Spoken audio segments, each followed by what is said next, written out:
Hello and welcome to this edition of News Today. Without delay, let's have a look at the headlines first. Indian PM outlines global priorities for disaster-resilient infrastructure at ICDRI 2025. Majority of India's population faces high to very high risk from extreme heat, finds study. Technology could enhance transparency but not replace human conscience and justice, says CGI. Study explores the feasibility of deploying SAI at lower cost with existing aircrafts. In a shifting global order, India-Middle East-Europe economic corridor is India's strategic imperative. Pradhan Mantri Surakshit Matritva Abhiyan completes 9 years. India once again took center stage in the global dialogue on disaster resilience as the Prime Minister outlined India's 5 key global priorities at the International Conference on Disaster Resilient Infrastructure or ICDRI 2025. Let's take a closer look at these 5 priorities that aim to shape a safer future for vulnerable communities across the world. First, integrating disaster resilience in education. Second, formulating a global digital repository for disaster resilience. Third, promoting innovative financing to ensure access to funding for the developing countries. Fourth, reaffirming India's recognition of SIDS or Small Island Developing States as large ocean countries, with a strong emphasis on the need for special attention to their vulnerabilities. And finally, strengthening early warning systems. Now, moving on to the key highlights of the conference. A major announcement was the launch of the Call to Action for Coastal Resilience in SIDS, which provides strategic recommendations to enhance resilience in coastal infrastructure, especially for vulnerable regions like SIDS by the year 2034. In fact, the conference identified 10 concrete actions to unlock finance and build resilient infrastructure between 2025 and 2034. These include launching the SIDS Global Data Hub 2.0, ensuring 100% multi-hazard early warning coverage in SIDS by 2030, creating a one-stop accreditation process for SIDS, and establishing resilience units within ministries of finance to consolidate climate finance. Alongside this, another major focus was optimizing investment frameworks aimed at ensuring timely, effective and scalable funding for resilient coastal infrastructure by unifying policy, finance and technical standards. And what made ICDRI 2025 even more significant? It was first ever edition hosted in Europe in Nice, France, expanding the conference impact and fostering broader, more inclusive dialogue and partnerships. So, what exactly is ICDRI? The International Conference on Disaster Resilient Infrastructure is a flagship platform under the Coalition of Disaster Resilient Infrastructure, CDRI. It's designed to drive global discussions and actions around climate adaptation, coastal resilience, and sustainable development. CDRI is a global coalition launched by India with the vision to strengthen infrastructure resilience against climate and disaster risks. Its ambitious goal to mobilize $10 trillion worth of investment into disaster-resilient infrastructure by 2050. So, with the 2025 theme, Shaping a Resilient Future for Coastal Regions, the conference reinforced its aim to forge a safer, resilient future for coastal communities worldwide by bridging science, policy, and finance. Moving on, a recent study titled How Extreme Heat is Impacting India, Assessing District-Level Heat Risk, conducted by the Council on Energy, Environment and Water has revealed that the majority of India's population faces high to very high risk from extreme heat. The study assessed heat risk across 734 districts in India. To understand the findings better, it is important to differentiate between heat risk, heat waves and heat stress. Heat waves refer to prolonged periods of abnormally high temperatures in a specific region, such as the plains, coastal areas, or hills. In contrast, heat stress occurs when the body temperature rises beyond 37 degrees Celsius, leading to discomfort, cramps, and potentially fatal heat strokes. Meanwhile, heat risk goes beyond just temperature. It refers to the probability of experiencing heat-related illnesses or death due to exposure to extreme temperatures. It depends on three key factors: the intensity of heat, which is often compounded by humidity, the degree of exposure to such conditions, and the vulnerabilities of the affected communities. Delving into the factors driving this growing heat risk, the study highlights some concerning trends. Firstly, there has been a significant increase in warm nights between 2012 and 2022. The frequency of very warm nights is rising faster than that of warm days. This is alarming because higher temperatures at night prevent the body from cooling down after intense daytime heat, thereby increasing the incidence of heat strokes. Secondly, the study notes a marked increase in humidity in North India. Specifically, North India's humidity rose from 30 to 40% during 1982 to 2011 to 40 to 50% in the period 2012 to 2022. This increase severely limits the body's ability to cool through sweating, thereby worsening heat stress.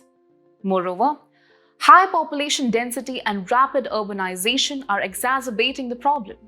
Cities such as Mumbai, Delhi, Pune, and Gurgaon are witnessing the effects of the urban heat island effect, a phenomenon where concrete infrastructure absorbs and retains heat. To bridge the heat resilience gap, the study proposes 4 strategic solutions for climate adaptation.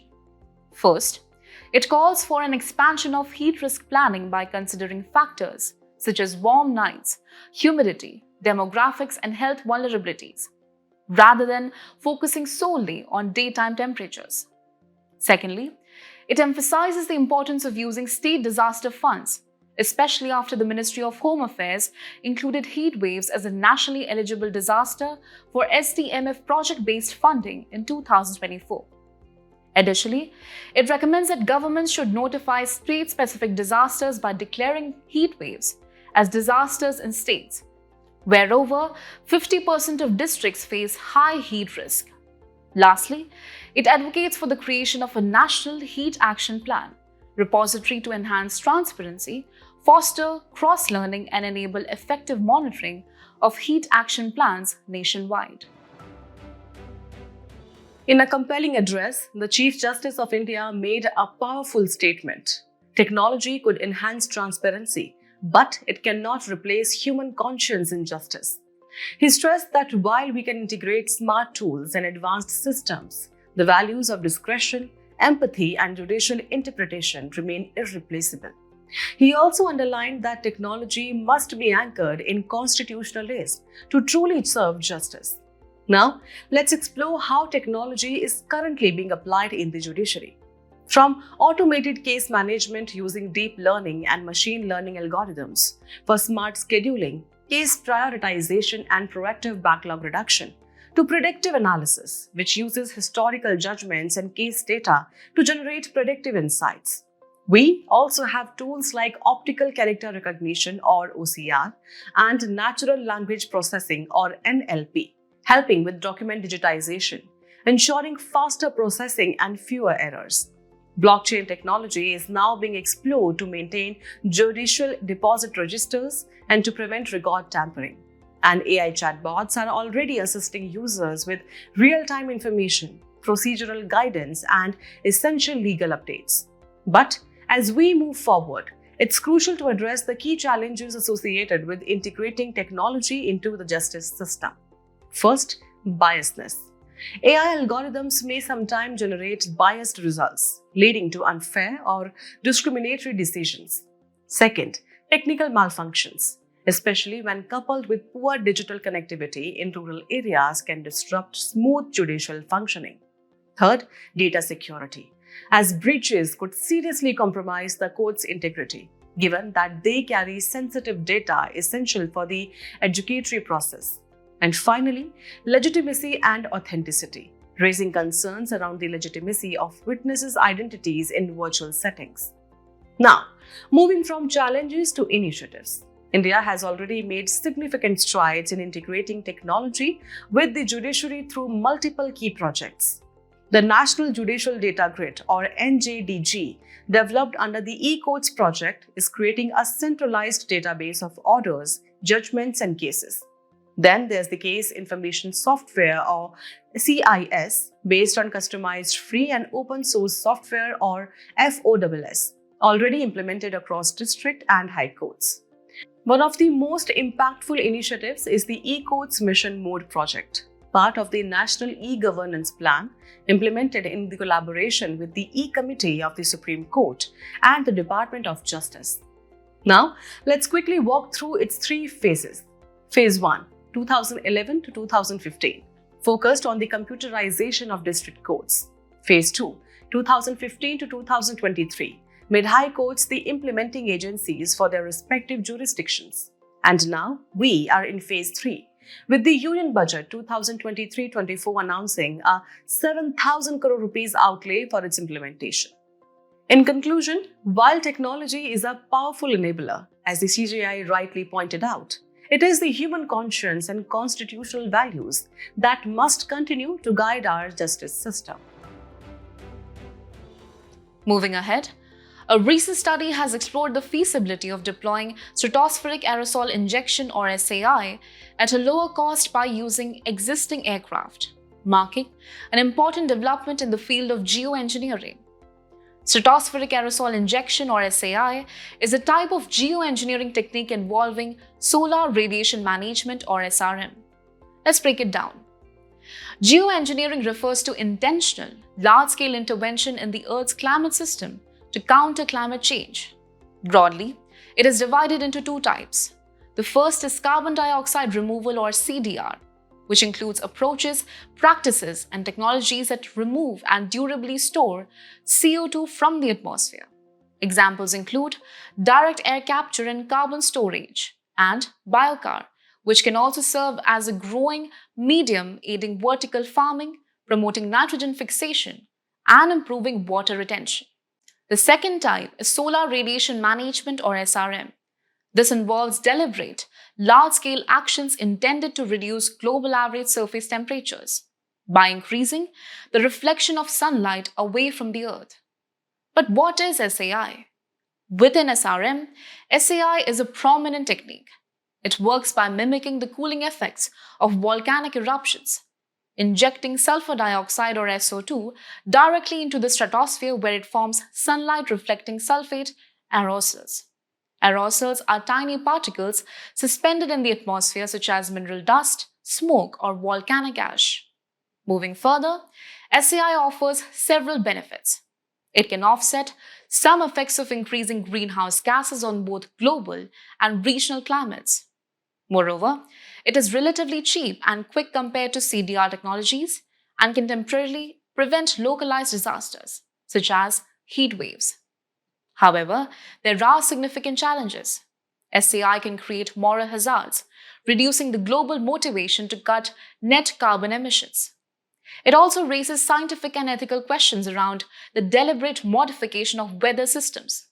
Importantly, there is still a lack of sufficient research to fully understand potential unintended consequences, and the global impacts of aerosol injection could affect both the injecting nation and other countries.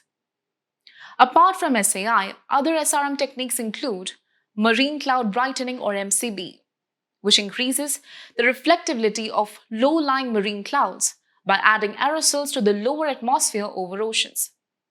Cirrus cloud thinning or CCT modifies high-altitude ice clouds to increase the transmission of outgoing terrestrial radiation.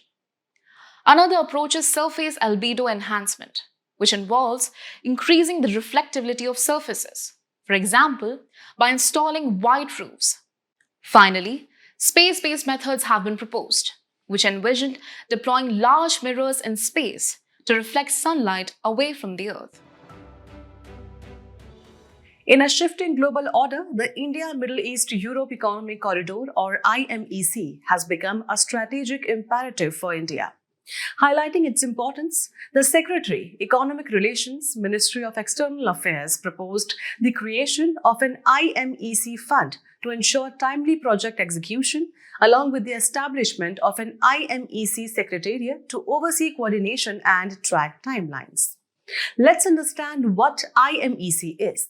It is a multi-modal economic corridor launched at the G20 Leaders Summit in New Delhi in 2023 through an MOU between India, the European Union, France, Germany, Italy, Saudi Arabia, the UAE, and the US. The corridor consists of two parts: the East Corridor, which connects India to the Arabian Gulf, and the Northern Corridor, which connects the Arabian Gulf to Europe. Now, why is IMEC considered a strategic imperative for India? For one, the world has seen how historical maritime choke points like the Gibraltar and Malacca Straits, the Panama Canal, and the Red Sea can pose serious vulnerabilities to supply chains, especially during global crises like the Russia-Ukraine war. That brings us to a key strength of IMEC: improved multimodal connectivity.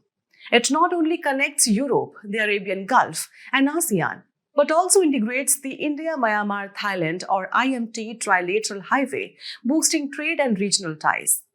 With India's economy projected to touch a $30 trillion GDP by 2047, such robust external connectivity becomes essential. IMEC also aims to improve trade efficiency, targeting a 40% reduction in transport time and 30% in costs for moving goods from India to Europe. Importantly, IMEC is not just a trade route. It's designed to be a comprehensive multimodal economic corridor, integrating energy grids, transport systems, and digital solutions, laying the foundation for a more connected and resilient future.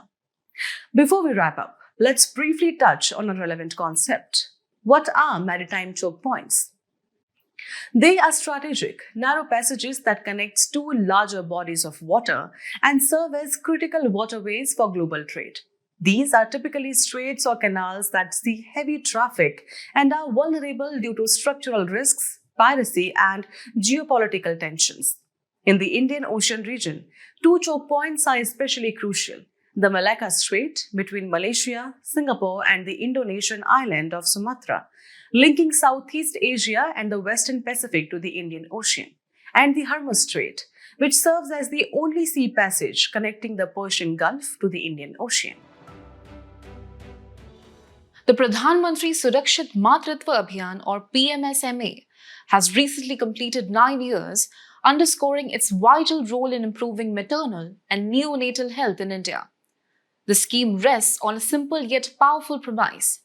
If every pregnant woman undergoes at least one checkup by a physician under the PMSMA, it can significantly reduce maternal and neonatal deaths, that is, deaths of babies within the first 28 days of life. Let's dive into the details. Launched in 2016 by the Ministry of Health and Family Welfare, PMSMA aims to provide assured, comprehensive and quality antenatal care or ANC, completely free of cost and universally accessible to all pregnant women. The program guarantees a minimum package of ANC services to women in their second and third trimesters of pregnancy. Now, let's turn to its key features. These services are delivered by OBGY or obstetrics and gynecology specialists, radiologists and physicians, including private practitioners. On the 9th of each month, free ANC services are provided at public health facilities, including tests such as one ultrasound and essential medicines like iron and folic acid or IFA and calcium. The program places special focus on unregistered or missed ANC women, dropouts, and high-risk pregnancies. To facilitate high-risk pregnancy identification, a simple color-coded sticker system is used: green for no risk, red for high risk. PMSMA complements other major government initiatives such as the Janani Suraksha Yojana or JSY, Pradhan Mantri Matra Vandana Yojana, and Poshan Abhiyan. Over the years, the scheme has yielded significant results. India's maternal mortality ratio or MMR has dropped from 130 per lakh live births in 2014-16 to 80 per lakh live births from 2021 to 23.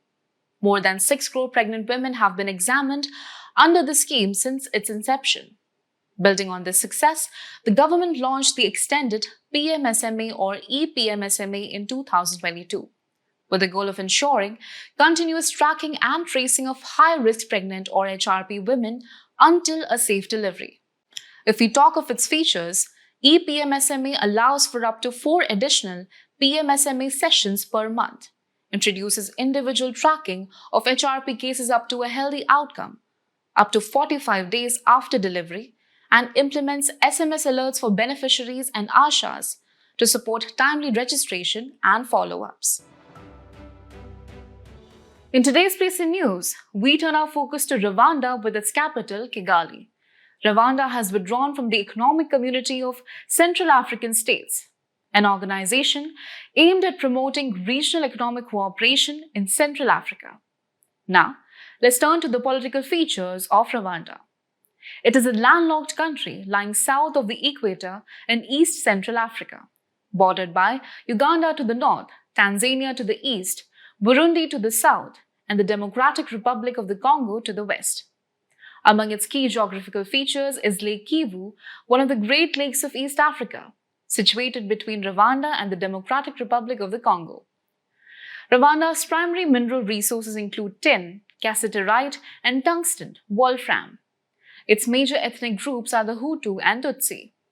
The eastern region of Rwanda forms part of the Great Rift Valley, a major tectonic feature stretching across eastern Africa. As we conclude today's main news, let's have a look at some quick updates. Recently, vibe coding has emerged as an important tool for coding among businesses.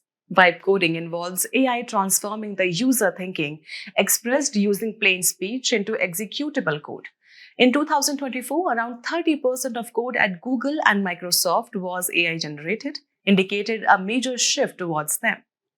Recently, researchers have detected and measured the half-life, 190 microseconds, of the heaviest proton emitter, 18880 astatine isotope, which decayed by emitting a proton. A proton is a subatomic particle with a positive electrical charge.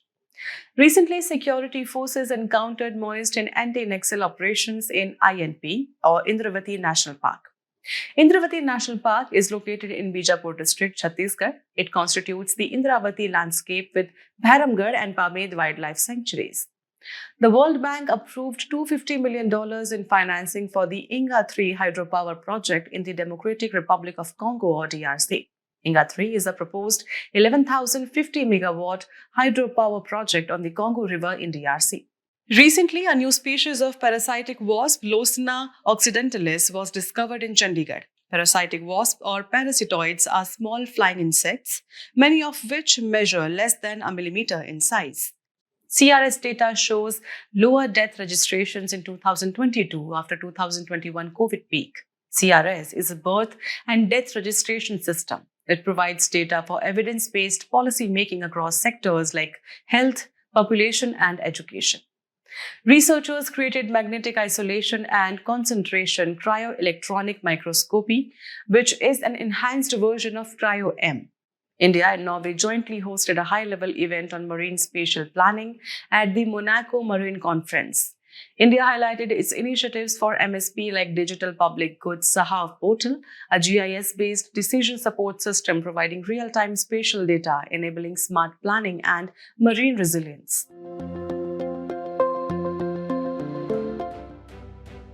Before we sign off, let's challenge your understanding in today's installment of Test Your Learning.